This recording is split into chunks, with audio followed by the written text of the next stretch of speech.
Protest के बाद सरकार सबको कामयाबी मिली। ये कामयाबी है हक की झूठ के ऊपर। ये कामयाबी है उन तमाम नौजवानों की जद्दोजहद और उनकी कुर्बानी, और मैं उनको मुबारकबाद भी देता हूँ। और आज का जो तब्दीली पैदा हुई है वो इस बात की तरफ इशारा देता है कि मोदी सरकार अगर ये समझ रही है कि वो जो चाहे कर सकती है, चाहे बुलडोजर से घर तोड़ सकती है या फिर किसी को दबा सकती है, तो इस आंदोलन ने इस बात का उनको खुला पैगाम दे दिया है कि अब तानाशाही नहीं चलेगी। लोकशाही अगर चलाना है तो संविधान के दायरे में जिसको बाबा साहब अम्बेडकर ने बनाया उसके तहत चलाना पड़ेगा। और हम उम्मीद करते हैं कि मुस्तकबिल में, फ्यूचर में कोई पेपर लीक कहीं पर भी किसी प्रदेश में या फिर किसी हमारे देश के नेशनल जो एग्जाम्स होते हैं उस पर नहीं होगा। अभी तो सिर्फ शुरुआत है।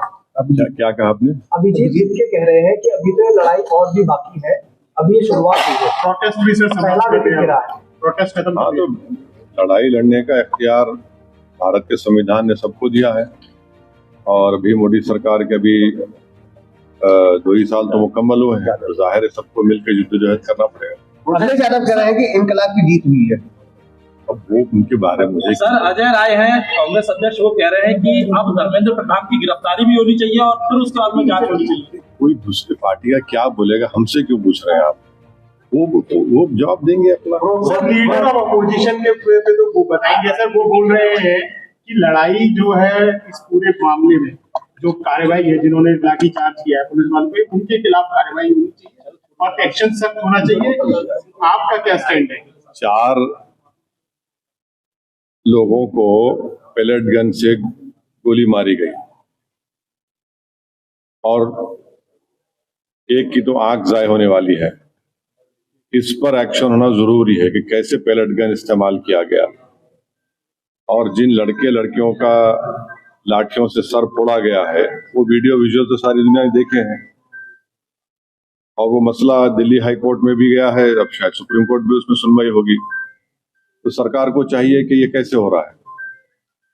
यकीनन ये पेलेट गन आप देखिए कि जब जम्मू कश्मीर में इसको इस्तेमाल किया गया था, करीब मेरे ख्याल से अगर मैं गलत ना कहूं तो 1000 के ऊपर लोगों को पेलेट गन से मारा गया था। उसमें से 50-60 लोग बिल्कुल देख नहीं सकते हैं। पेलेट गन का इस्तेमाल जिन 4 युवाओं पर हुआ है उसकी तो तहकीकात होनी चाहिए। एक तो मंसूरी है जबलपुर मध्य प्रदेश के, जो BA करे, एक इसमें कोई आपकी बरादरी का आउटलुक का जर्नलिस्ट है। तो ऐसे कैसे होगा? तो बिल्कुल गलत हुआ है।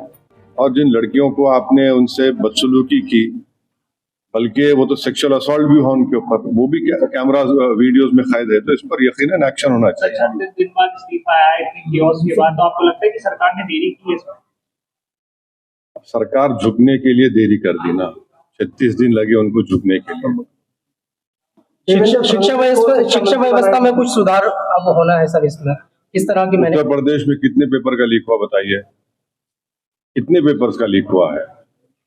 तो हम उम्मीद करते हैं कि ये देखिए, सरकार कह रही है कि 2024 में कानून बनाया पेपर लीक के खिलाफ, उसमें 10 साल और 1 करोड़ का फाइन लगाया। अब आप कह रहे हैं कि 10 करोड़ का फाइन होगा। भाई, पेपर लीक हो क्यों रहा है वो तो देखिए। आप कानून बनाएंगे, ये बनाएंगे। फास्ट ट्रैक कोर्ट तो एक मजाक बन चुका है। 2009 में फास्ट ट्रैक कोर्ट बनाया गया और 2019 से बनाया गया। 2019 से 2026 तक आपको मालूम कितना खर्चा हुआ उसके पर? पार्लियामेंट में जवाब दिया 1100 करोड़ रुपये। और अभी भी पूरे देश में 2,65,000 केसेस फास्ट ट्रैक कोर्ट में चल रहे हैं। अभी बैकलॉग है। उत्तर प्रदेश में 71% बैकलॉग है। तो ये सरकार के बोलने में और करने में बहुत फर्क है। चलिए, थैंक यू। वो माइक दे दीजिए, बीच में कोई नहीं बोलेगा। मैं आप तमाम का दिल की गहराइयों से शुक्रिया अदा करना चाहता हूं कि आप तमाम लोग अपना कीमती वक्त निकाल कर आज मुरादाबाद की इस तारीखी सरजमीन पर मजलिस इत्तेहादुल मुस्लिमीन के जलसे में आपने शिरकत की। बावजूद इसके कि इस मैदान में बारिश भी हुई, आप यहाँ पर आए, आपका बेहद शुक्रिया। आप तमाम लोगों की इतनी बड़ी तादाद में यहाँ पर मौजूदगी इस बात का पैगाम देती है कि इंशाअल्लाह ताला आने वाले वक्त में और ख़ास तौर से जब विधानसभा और असेंबली के चुनाव उत्तर प्रदेश में होंगे, मुरादाबाद जिले की आवाम ने और इंशाअल्लाह उत्तर प्रदेश के आवाम ने एक फैसला ले लिया कि अब की बार हम दरी नहीं बिछाएंगे, बल्कि हम अपने वोट और अपनी दुआओं से अपनी लीडरशिप को पैदा करेंगे इंशाअल्लाह ताला। मैं आपसे माजरत ख्वाह भी हूँ कि हम लाइट नहीं लगा सके, क्योंकि प्रशासन ने ये कहा कि बारिश की वजह से बेहतर यह है कि आप लाइट मत लगाइए। तो मैंने अपने दिल में यह सोचा और अपनी जबान पर लाकर आपसे कह रहा हूँ कि मजलिस इत्तेहादुल मुस्लिमीन को और नसरुद्दीन ओवैसी को लाइट की जरूरत नहीं है, बिजली की जरूरत नहीं है।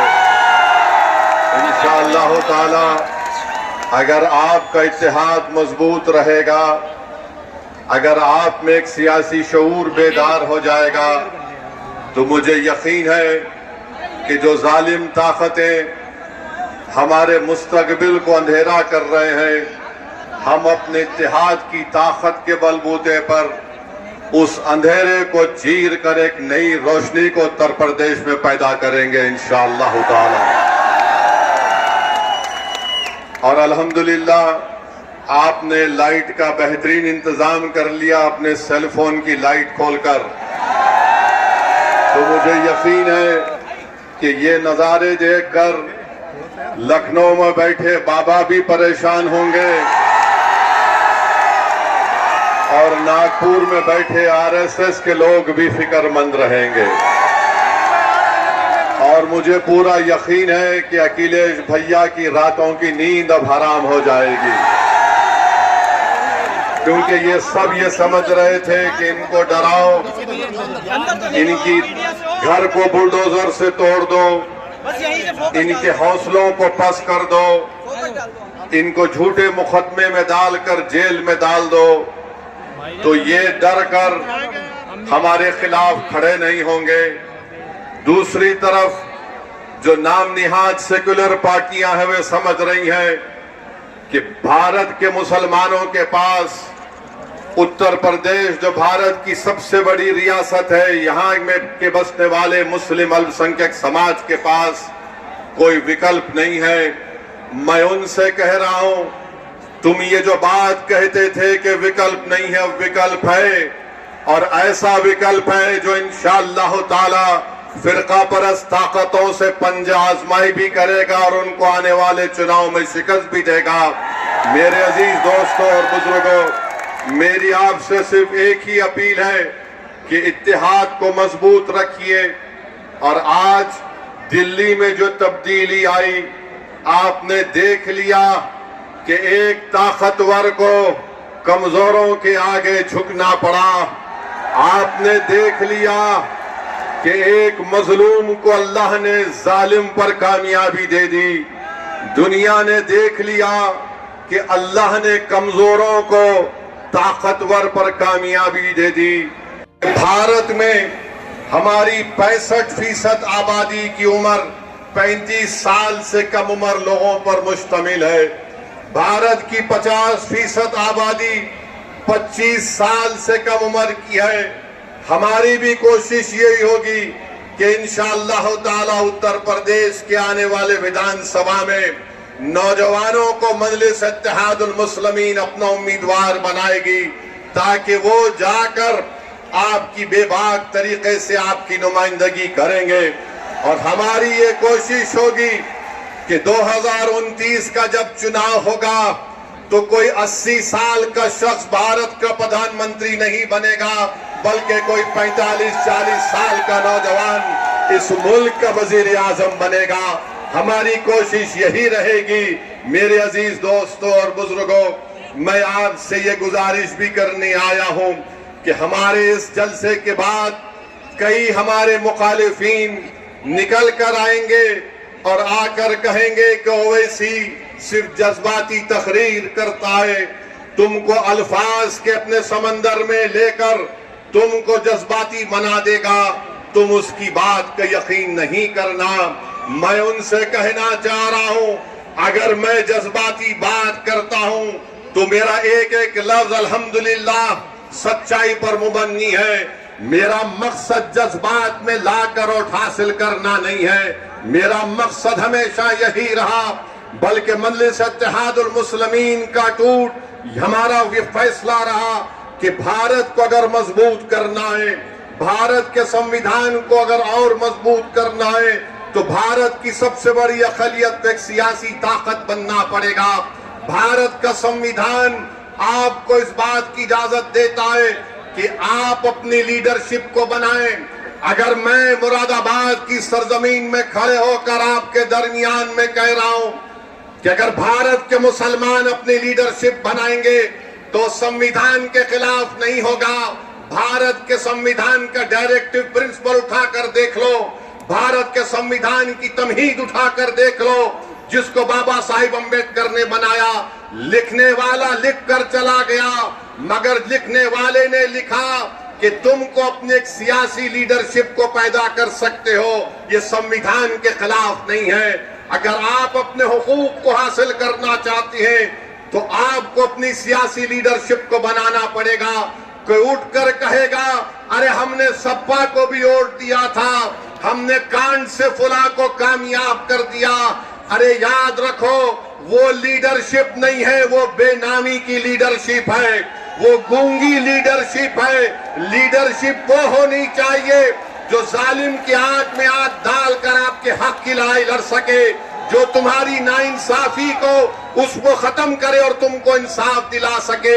मेरे अजीज दोस्तों और बुजुर्गों, अपने वोट का सही इस्तेमाल करिए। अब चुनाव का मौसम आएगा तो कोई आकर कहेगा कि फुला को मुख्यमंत्री बनाना है, हम सत्ता में आ रहे हैं। मेरे भाई, कितने मर्तबा आपने वोट दिया और सत्ता में भैया आते ही नहीं है। 14 में वोट दिया, मोदी कामयाब हो गए, 17 में वोट दिया, नाकाम हुए, 19 में वोट दिया, नाकाम हो गए, फिर 22 आया तो फिर कहा आ गए, मुख्यमंत्री बन गए। आपने उनकी बात पर यकीन किया, मगर बताओ असदुद्दीन ओवैसी पर उंगली उठाने वालों, मेरी उम्र 11 साल की थी जब 13 अगस्त 1980 को हुआ। बताओ तुम उसका क्या जवाब दोगे, जिन्होंने अपने खानदान परिवार को खो दिया, जिन्होंने अपनी माओ को खो दिया। आज आप हमको उंगली उठाकर हम पे इल्जाम लगाते हैं। अरे तुम खुला बोल दो कि तुम समाजवादी पार्टी और कांग्रेस की चमचागिरी करने की कसम खाए हो जिंदगी भर। तो मुस्लिम नौजवानों को उनका मुस्तकबिल खराब करने की कसम खाए हो। बता दो, तुम बताओ तुमने क्या हासिल किया। अरे अखिलेश मुख्यमंत्री थे, मुजफ्फरनगर का कांड हुआ, 50,000 मुसलमान बेघर हो गए और तुम आकर असदुद्दीन ओवैसी को गाली देते। अरे बको गाली मुझे, मैं कोई फरिश्ता नहीं हूं, मगर याद रखो तुम्हारी झूठ और तुम्हारी गाली, तुम्हारे इल्जामात मेरे हौसलों को पस्त नहीं कर सकेगी। मैं जब तक जिंदा रहूंगा जालिमों से मुकाबला करता था और करता रहूंगा इंशाअल्लाह ताला। तो मेरे अजीज दोस्तों और बुजुर्गों, इंशाअल्लाह फिक्र मत करिए, आप वैसा ही होगा। तो कि महकमे माल उत्तर प्रदेश की रेवेन्यू डिपार्टमेंट ने ठाकुर द्वारा तहसील में 36 मस्जिदें, मदरसे, मज़ारात और कब्रिस्तान को बुलडोजर करने की एक लिस्ट बनाई है। यहाँ के विधायक कौन है? नवाब जान खान है। क्या कर रहे हैं? 36 कब्रस्तान को, मस्जिद को, मज़ारात को मिसमार करने का प्रोग्राम है। नवाब जान खान साहब, कुछ तो मुंह खोलो, कुछ तो बोलो। अरे अगर लड़ नहीं सकते तो कम से कम जबान को तो जुम्बिश दो। उत्तर प्रदेश की ये जालिम सरकार मस्जिदों को निशाना बना रही है। हम उत्तर प्रदेश की सरकार से पूछना चाहते हैं, मुख्यमंत्री बाबा से, जरा ये तो बता दो कि अगर 100 साल से कोई मस्जिद, दरगाह, खानकाह, मज़ार है तो क्या वक्फ बाय यूजर का कानून नहीं है? बताओ तुम किस बुनियाद पर नोटिस दे रहे हो? क्या भारत में एडवर्स पोजीशन का कानून खत्म हो गया?